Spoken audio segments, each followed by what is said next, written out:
आपका बहुत बहुत धन्यवाद, आभार। सभी न्यूज़ से पाकिस्तान के दर्शकों को आज की ये जो प्रेस कॉन्फ्रेंस है, हम आपको दिखा रहे इसका जो हैं मुख्य मुद्दे हैं वो दो हैं। जिला अध्यक्ष नागेश मोदी जैसा कि कल के द्वारा की जा रही है माननीय मुख्यमंत्री जी गंगापुर सिटी आए थे और माननीय मुख्यमंत्री जी गंगापुर सिटी आने पर गंगापुर को बहुत सारी आशाएं थी मुख्यमंत्री जी से कि वो गंगापुर को कोई ना कोई सौगात देकर जाएंगे, क्योंकि जिला अस्पताल का शिलान्यास कल हुआ रिक्शा रोड पर, वो ठीक है, परंतु ये कार्यक्रम केवल शिलान्यास तक ही सीमित हो जाए, ऐसा गंगापुर वासियों को ऐसा पूरा इस बात का अंदेशा है।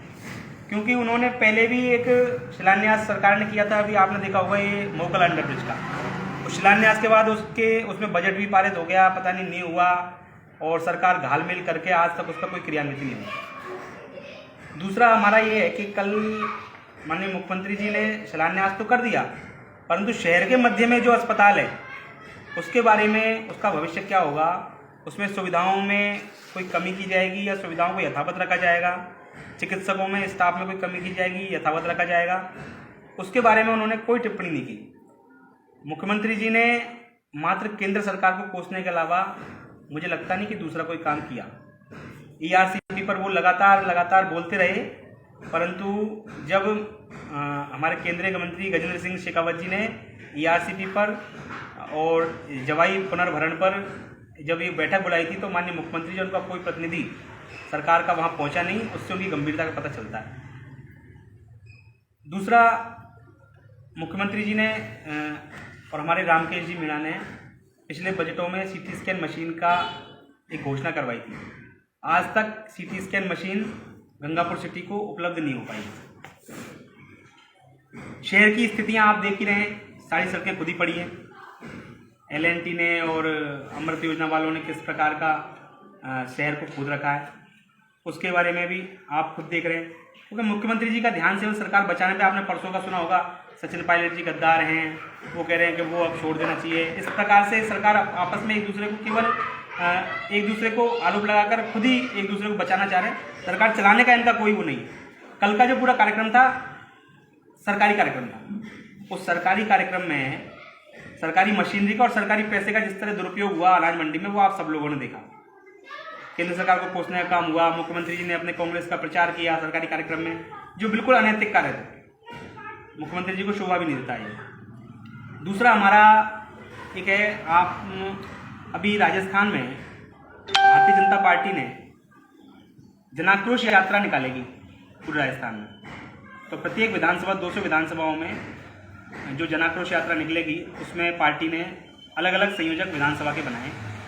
हमारे यहाँ पर आदरणीय चेयरमैन साहब शिवरतन जी अग्रवाल को इस यात्रा का संयोजक बनाया है, और प्रत्येक मोर्चे में भी इस तरह के प्रभारी, इस तरह के संयोजक बनाए गए हैं।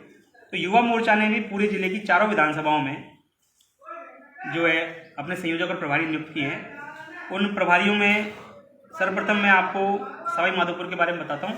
माधोपुर में जो प्रभारी हैं वो हेमंत सिंह जी राजावत हैं, और सह प्रभारी में उनके साथ आकाश खींची जी। इसी प्रकार संयोजक बनवारी मीणा और सह संयोजक कपिलेश गुर्जर। खंडार विधानसभा में प्रभारी महेश महावर, सह प्रभारी महेंद्र सैनी, संयोजक मोजीराम गुर्जर और सह संयोजक बंटी शर्मा। बाणवास विधानसभा में भूपेंद्र कुमार राजौरा और मगन गुर्जर प्रभारी और सह प्रभारी के नाते कार्य देखेंगे, और महेंद्र गुर्जर और विनोद सैनी बाणवास में संयोजक और सह संयोजक के नाते कार्य देखेंगे। इस प्रकार गंगापुर विधानसभा में प्रवीण जी गोयल हमारे प्रभारी रहेंगे इस यात्रा के, और इनके साथ में लक्ष्मण सैनी इसके कार्यक्रम के सह प्रभारी रहेंगे। संयोजक में पुष्पेंद्र आकोदिया विधानसभा के संयोजक रहेंगे, और संजय मीणा वो इसके सह संयोजक रहेंगे। इस प्रकार से इस यात्रा में युवा मोर्चा की ओर से प्रत्येक विधानसभा में 4 चौपालें की जाएंगी। इस जनाक्रोश यात्रा का जो मुख्य उद्देश्य है, वो मुख्य उद्देश्य ये है कि जनता में सरकार के प्रति जो आक्रोश है, उस आक्रोश को जनता के द्वारा, ये जनता की यात्रा है, भारतीय जनता पार्टी से निकाल रही है, परंतु जन भावनाओं की यात्रा है, और इस यात्रा से निश्चित रूप से सरकार के पलटने का आगाज हो जाएगा। कल आपने देखा होगा, कल मुख्यमंत्री की सभा में कुछ ज़्यादा भीड़ नहीं थी, मात्र सरकारी कर्मचारी और कुछ कांग्रेस के कार्यकर्ता थे, ज़्यादा कोई भीड़ वहाँ थी नहीं, मुख्यमंत्री के हिसाब से वहाँ पर कोई ज़्यादा भीड़ नहीं थी। फिर भी आप अब क्या है कि जन आक्रोश यात्रा जो निकल रही है पार्टी की, तो जन आक्रोश यात्रा में ये साबित हो जाएगा। जो आप देखेंगे जन आक्रोश यात्रा में लगभग 2 से 2.5 करोड़ लोगों से पार्टी जुड़ेगी, 2 से 2.5 करोड़ लोगों से पार्टी जुड़ेगी। और प्रत्येक विधानसभा में, प्रत्येक मंडल में और प्रत्येक गांव में ये ढाणी ये यात्रा पहुंचेगी और आम जनता की समस्याओं को लिखेगी, आम जनता की समस्याओं को उठाएगी और सरकार तक पहुंचाएगी। हालांकि सरकार का समय अब ज़्यादा रहा नहीं है और मुझे लगता नहीं सरकार पूरा समय करेगी, जिस प्रकार की उठापटक सरकार में चल रही है। आज का जो मुद्दा था वो इन्हीं चीज़ों को लेकर था। और हम आपसे एक सवाल करें। हाँ बताएं। ERCP की योजना है, पूर्व वसुंधरा राजे सरकार ने उसको योजना को चालू किया था जी, उसको परिणति में लाई गई थी जी। तो आप अपने पार्टी लेवल पे इस चीज़ को नहीं पूछेंगे कि केंद्र सरकार इसको बंद क्यों कराना चाहती है?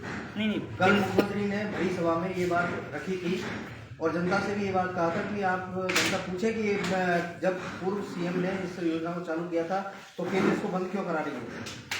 देखिए, मैं आपको बताऊँ एक बात, ये सरकार कोई योजना बंद नहीं करा रही है, ना ही माननीय प्रधानमंत्री जी ने इस तरह का कोई वादा किया था। माननीय प्रधानमंत्री जी ने एक बात कही थी, इस योजना में तकनीकी सावधानियों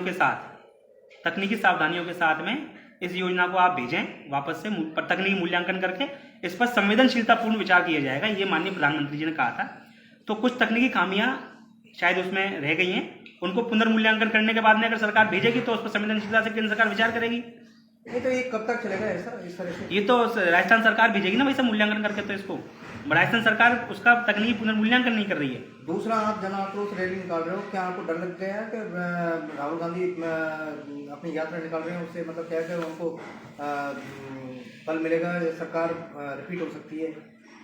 राहुल गांधी जी की यात्रा भाजपा का वालों को ऐसा लगता है कि राहुल गांधी जो यात्रा निकाल रहे हैं वो सरकार यहाँ पर रिपीट होगी, उससे कांग्रेस का मतलब क्या है कि प्रचार प्रसार होगा, ज़्यादा लोग जुड़ेंगे उससे, और ऐसा देखने में भी लग रहा है। तो ये क्या उसके विपक्ष में निकाली जा रही है यात्रा, जो ऐसा लग रहा है कि डर भय से निकाली? देखिए, हमें किसी बात का डर नहीं है। राजस्थान में पूरे देश में मात्र 2 राज्यों में उठापटक की सरकार रह गई है कांग्रेस की। अधिकतर राज्यों में हमारी सरकार है, केंद्र में हमारी पूर्ण बहुमत की सरकार है, तो डरने की आवश्यकता भारतीय जनता पार्टी को कहीं है नहीं। दूसरी बात, आप जो भारत जोड़ो यात्रा कह रहे हैं, जो भारत को तोड़ने वाले हैं, जिन्होंने भारत को तोड़ा है, कश्मीर में 370 लगाई, पाकिस्तान को अलग कर दिया, चीन को भूमि दे दी, वो लोग आज भारत जोड़ो यात्रा निकाल रहे हैं। तो और आपको एक जोक भी चल रहा है, आपने देखा होगा कि जिस उम्र में उन्हें कन्याकुमारी की तरफ जाना चाहिए, वहाँ कन्याकुमारी से कश्मीर की तरफ आ रहे हैं राहुल गांधी जी। अब तो मुझे लगता है कि पूरे कांग्रेस लोगों को मैं ये सलाह देता हूँ, कार्यकर्ताओं को, कि उनकी शादी वादी करवा दो, अब उनका कोई राजनीतिक भविष्य तो रहा नहीं है। सर, जैसे आप कह रहे हो 370 लगा दी, तो मोदी जी ने काफ़ी युवाओं के लिए जैसे अग्निवीर जैसी ये योजना चलाई है, तो अग्निवीर में कहीं ना कहीं आतंकवादी तो पैदा नहीं होंगे, क्योंकि 4 साल के अंदर 2 साल तो ट्रेनिंग में जाएगा, 2 साल क्या सेवा कर पाएगा युवा? तो मुझे वैसा, मैं आपको एक बात बता देता हूँ, सेना में 15 वर्ष के लगभग एक स्वैच्छिक सेवानिवृत्ति का कार्यक्रम है। उसमें तकरीबन आदमी अपनी बंदूक लेकर 45 से 50 वर्ष में, कई लोग तो 40 वर्ष में ही घर आ गए। क्या वो लोग आतंकवादी बने क्या? आप मेरे को एक उदाहरण बताइए। सर, युवाओं को जिस तरह से बताया जा रहा है कि 4 साल में युवा क्या करेगा, आगामी उनका भविष्य ऐसा कैसा होगा युवाओं के लिए, और युवाओं को रोजगार के लिए काफ़ी बताए गए, तो जहाँ तक देखा गया था प्राइवेटेशन से जितनी गवर्नमेंट सर्वेंट की नौकरियाँ थी तो वो तो सारी समाप्त कर दी गई। आप एक बात बताइए, 21 वर्ष में व्यक्ति को 23 लाख रुपए देकर सरकार भेज देगी, स्वरोजगार वो खोल सकता है। आज 21, 22, 23 वर्ष में तो लोग बाग कंपटीशन की तैयारी कर रहे हैं, वहां पर तो पूरी तरह से स्वरोजगार 23 लाख रुपए देकर सरकार भेजेगी उनको। क्या 23 लाख? और उसमें भी, उसके बाद भी BSF और जो सीमा सुरक्षा बल और भी जो ये जो सरकारी होमगार्ड और ये जो नियुक्तियां होती हैं, इनमें प्राथमिकता से उन लोगों को अग्निवीर जो आए, प्राथमिकता से आप कह रहे हो 23 लाख सरकार दे के भेजेगी, तो क्या 23 लाख एक ही किस्त में देगी, हर साल का देगी? उनको पर मंथ पैसा मिलेगा, प्लस 11 लाख रुपए उनको जब रिटायरमेंट होगा तब मिलेंगे, 12 लाख। यानी 11 लाख रुपए से वो अपना बजट तैयार कर सकते हैं, कोई भी बिजनेस। 12 लाख रुपए से आप एक सम्मानजनक कार्य प्रारंभ कर सकते हैं, या तो अन्यथा 12 लाख रुपए सम्मानजनक राशि होती है, उसके बाद में वो तैयारी कर सकते हैं अपनी। आप ये देखो ना, ये जितने भी सीमा सुरक्षा, ये भी जितने भी क्या नाम है, सुरक्षा के ये जो प्रकल्प चलाए जाएंगे, इनमें सबसे पहली प्राथमिकता अग्निवीरों को मिलेगी।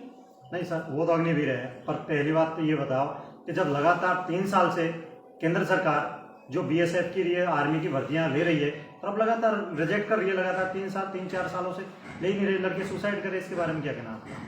सुसाइड तो भाई साहब राजस्थान सरकार में भी कितनी बेरोजगारी है ना। बीएसएफ वाले कर रहे हैं, बीएसएफ वालों में सरकार एक बहुत शानदार योजना अग्निवीर लाई है, इसको चलाने के लिए अभी 2 साल तो कोरोना में निकल गए।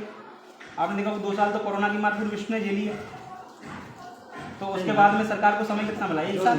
लड़का करीब 7 से 8 साल लगातार तैयारी कर रहा है, 3 साल से इस चीज़ को ओवरेज होकर निकल रहा है, क्योंकि 25 वर्ष तक लास्ट लिया जाता है उसके अंदर, तो ओवरेज हो रहे वो सुसाइड करें, इनके बारे में युवाओं का क्या व्यवस्था है? मैं मानता हूँ आत्महत्या करने वाले जो युवा हैं, तो आत्महत्या करने वाले युवाओं की एक मेंटली काउंसलिंग होनी चाहिए।